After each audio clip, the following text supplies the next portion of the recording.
Astăzi voi recita poezia Suflet drag de Dorina Șobre.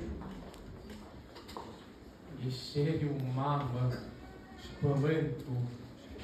Ești primăverii cu flori.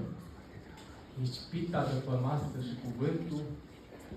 Și eu ce-am năcăjit de atâția ori. Mai da viață într-o primăvară și mai o da cu lacă ca să cresc. Mai legănat cu drag sară de sară și nu m-am priceput să-ți mulțumesc. Tu ai trugit, măicuțo, toată viața ca nouă să ne fie un pic mai bine. De șeri, să tot mai scurtă ața și nu ce-am prețuit, ci mi rușine. Mă tot petrești până la poartă și ai în ochi o pustă de suspine și mi năcați pe viață și pe soartă că n-am destulă vreme pentru cine.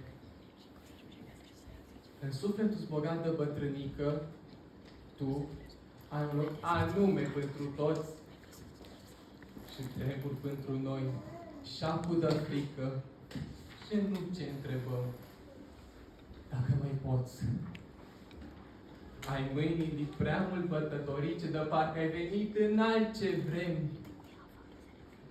Pișoarele să-s tot mai ostănice și n-aia fără gaz să ce să-s țoalii tăi negre și șernice, de parcă ai jelit potop de morți.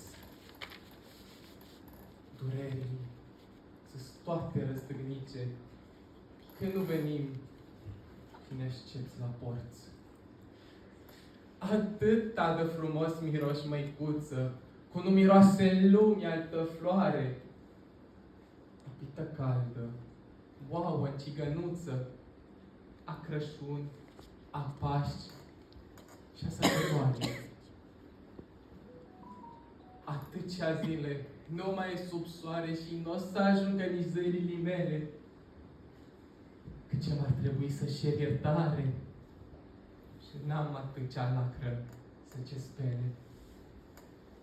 Mă zăbovești ce tu o vreme în lume, ca să mai poți să știu că-n prag mă mai așteaptă și prăminie un suflet de măiculiță drag. Vă mulțumesc pentru ascultare.